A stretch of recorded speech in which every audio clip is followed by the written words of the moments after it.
Hello and welcome to this Red Bull X-Alps live chat. I'm Tarquin Cooper and I'm going to be talking to two very special guests. We've got Aaron Durogati and we've got Gavin McClurg waiting in the wings to chat about the route, and what a route it is. I mean, extraordinary. It's a game changer. For the first time, the route is no longer going to Monaco and back. To Monaco. It's an out and back to Mont Blanc.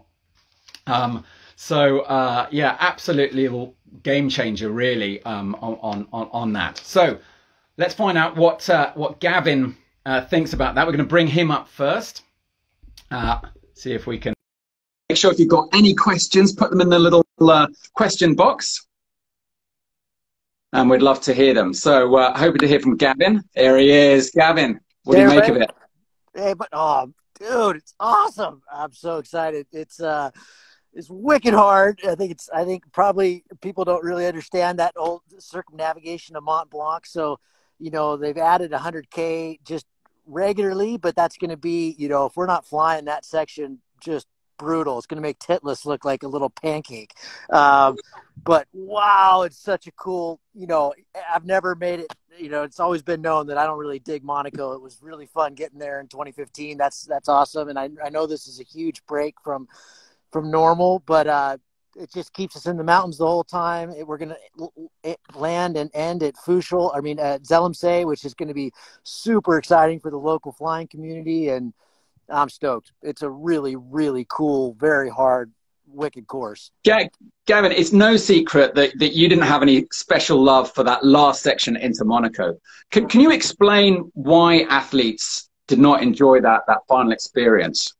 Well, you get into a place that's just a concrete jungle. That's the simplest way to, you've been on this amazing adventure in all these beautiful places in the Alps. And yes, Monaco's still in the Alps, but it just didn't, no one cares in Monaco. It's not F1 racing. It's just the people there have no idea that it's going on. It's just not a big deal. Pay is brutal. There's no services. The last turn point is incredibly hot, and it's just contrived getting in there. And also, in a lot of ways, those Southern Maritimes and going through France is beautiful, but as soon as you get into that zone, it's really sketchy.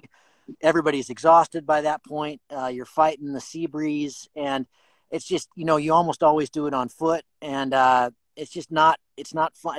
It doesn't ring true with the whole, when you top land in a place like Annecy or something like we did in 2015, and people are going nuts, or Saint Andre, or you've been through all these communities that really appreciate flying and what you've done, and you get to Monaco, and it's like, it was just like the antithesis of what it's all about to me.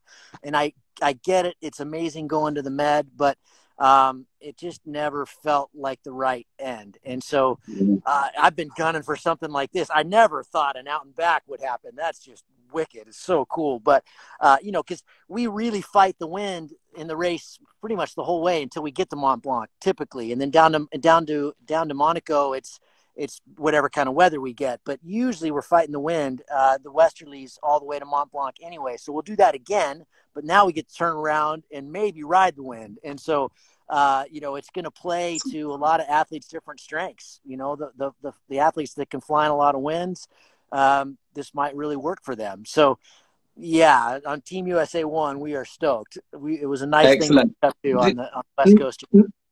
No one knows the weather quite like you do, Gavin. And actually, that's what I was going to lead to is, do you think on the way back, on the going east, that you will be noticeably faster? Or does it depend so much on the local, local conditions, every valley having its own kind of wind direction, etc.? Yeah, that's a great question. This race always depends on the weather, and it depends on what we get. If we get, a really high base with a lot of wind, it'll play to the athletes that can really handle that kind of wind. In the Alps, wind is never nice. It doesn't matter what direction it's coming from. But if you've got enough base and you've got a bunch of wind blowing you the right direction, if you can hang on, that could be pretty exciting. So, yeah, I don't know that it plays to anybody better or worse. It just depends on, as always, where you are at the right time and nailing the weather. But, to me, what I'm already thinking about is Mont Blanc. I mean, that's basically the hardest ultrathon in the world, the MTMB, and this is basically what we're doing, you know? So from leaving Fiche, you got to really be thinking ahead like Kriegel did last year, getting to Titlis, because that's not that waypoint's not manageable on the ground, or, you know, looking at it as a straight line. You can't do it like that unless you're flying. And so, and even if you're flying, you'd need an incredibly high base to fly it like the route is. And so, you know, that counterclockwise circumnavigation to there down, you know, throws you down into the Aosta Valley, one of the windiest places in the Alps, going the wrong way. And so, you know, that's the crux, and that's the critical move. I think whoever gets through there the cleanest is going to win the race.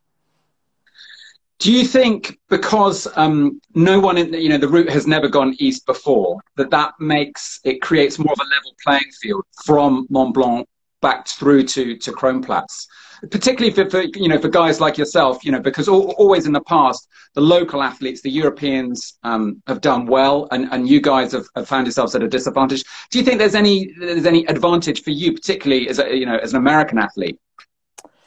I don't know that there's a particular advantage, because the Alps are always, they're complicated. Every valley's got its own system, and, we're always going to be at a disadvantage just because we'll never know it as well. And certainly I've spent more time over in the Alps than the other non-European Alps athletes, maybe Nick Nanens as well. So that helps, but I always feel like, gosh, I wish I knew this place better.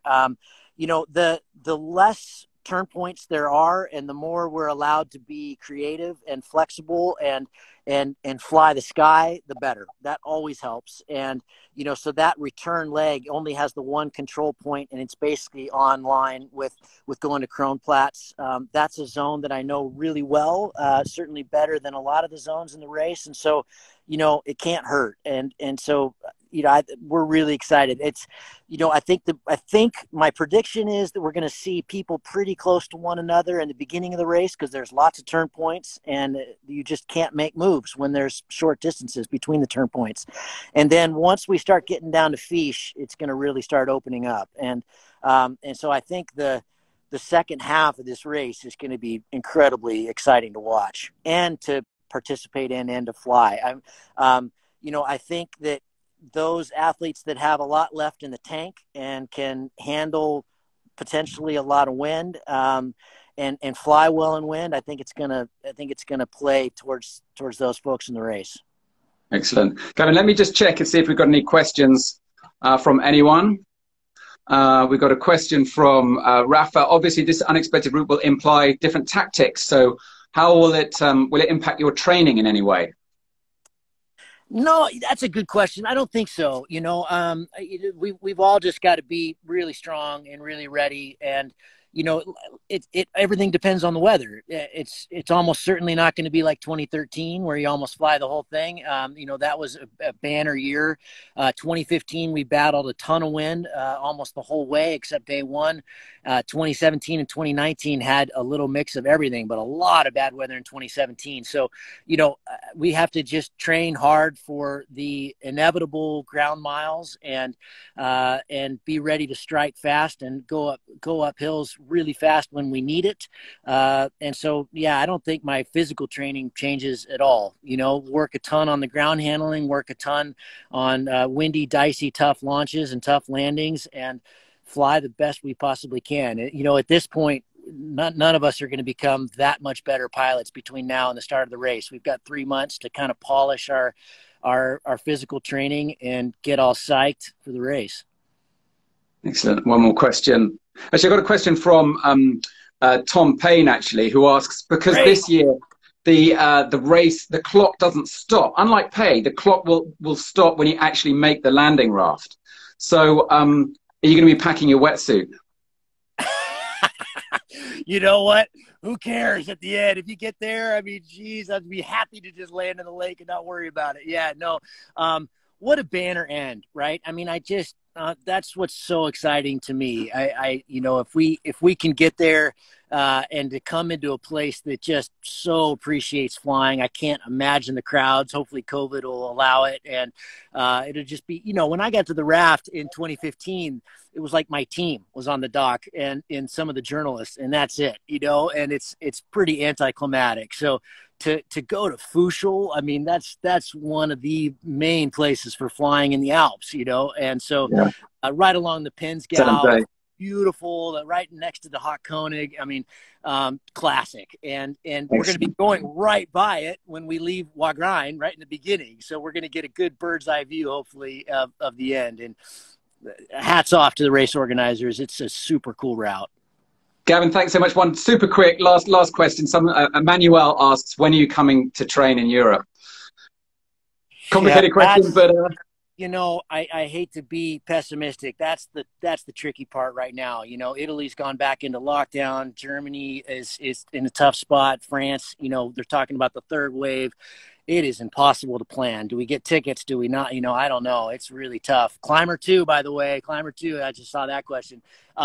It's going to be, that's tricky. The plan is to come over May 29th, get Revis a couple days later from Geneva and be in play, get about 10 days of pre, getting to know the course and spots that we're not super familiar with, spend some time with Kriegel in Switzerland and then get to the pre-race week in Wagrain. But can we go? Yeah, it's tricky. I mean, Americans obviously can't travel to Europe now, and but hopefully with the vaccines, things will head in the right direction. We got to stay optimistic and got to just keep training like it's going to happen. But all the team, we're all worried about that for sure. Well, Gavin, we're really hoping that we'll see you out there and things all work as smoothly as possible. Thanks for joining us. We've got Aaron waiting in the wings. So, Gavin, I'm going to say goodbye to you. Ciao. Hey, bud. Yep. Thanks for joining us. And let's bring in Aaron, if we can find him. Let's see if we can find Aaron. Here we go. Let's bring in Aaron.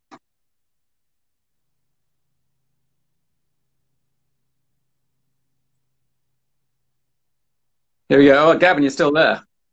Yeah. Aaron, how are you? Yeah, good.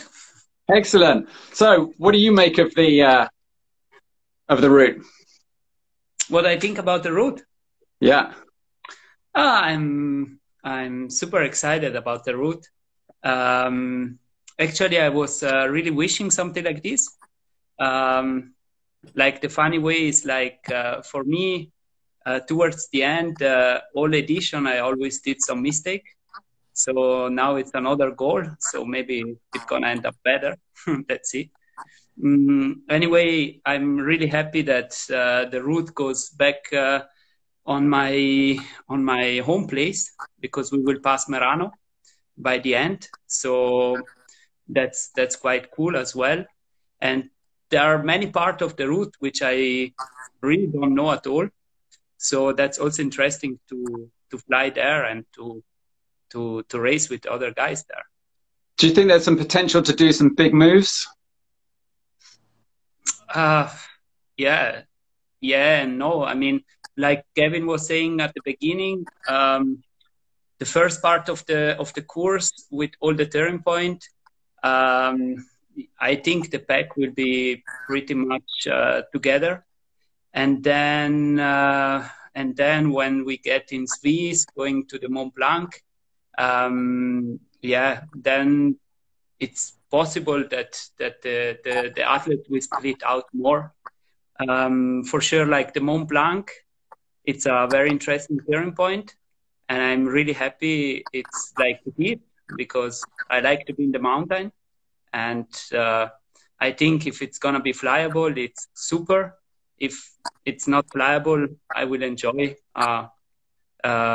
hike on the Mont Blanc around this area. It's super beautiful. But Aaron, you famously, you don't like hiking. What? You don't like hiking. Yeah, well, actually, I like hiking. I just don't like hiking on the flat. Or it's not that I don't like it, but for my knee, it's not that good. So I prefer to be in the mountain. And this route, it's most of the time in the mountain. So I like it.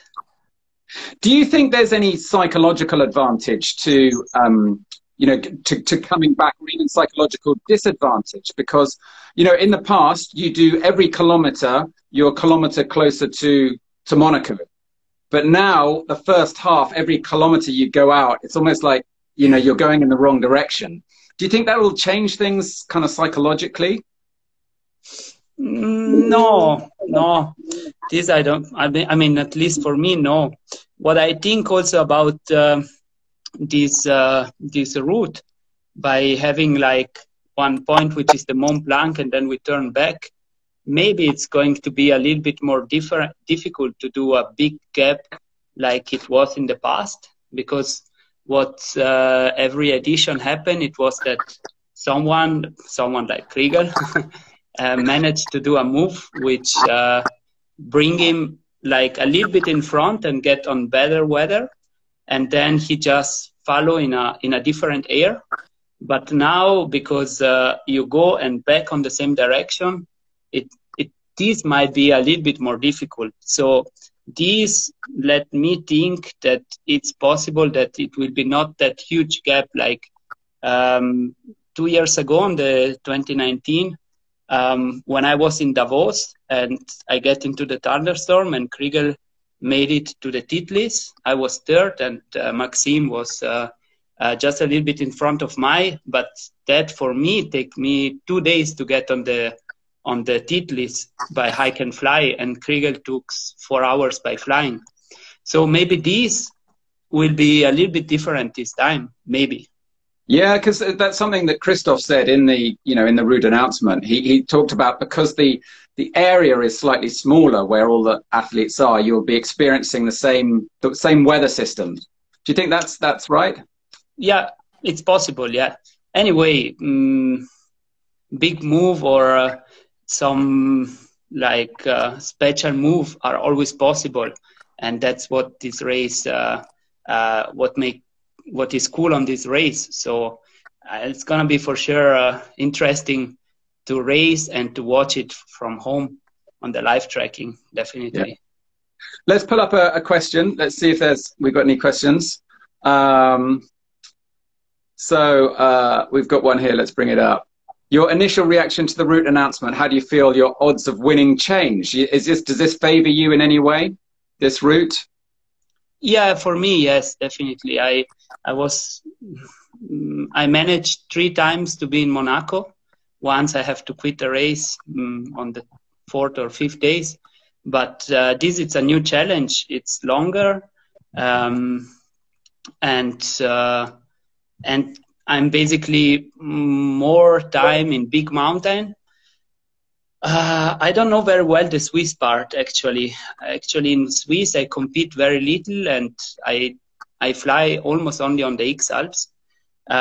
This time, of course, it's again a lot of Swiss. We cross basically the old Swiss, could be after the Mont Blanc that you go back in Swiss. But that's interesting for me because I will be in a place which I don't know that much, and I can learn something new. People have also observed we're not crossing the main chain of the Alps so many times. Do you remember in the previous editions there have been multiple crossings? It seems that this route only has one main crossing, and it's right at the end.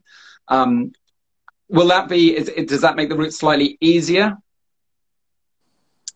This depends so much about the weather.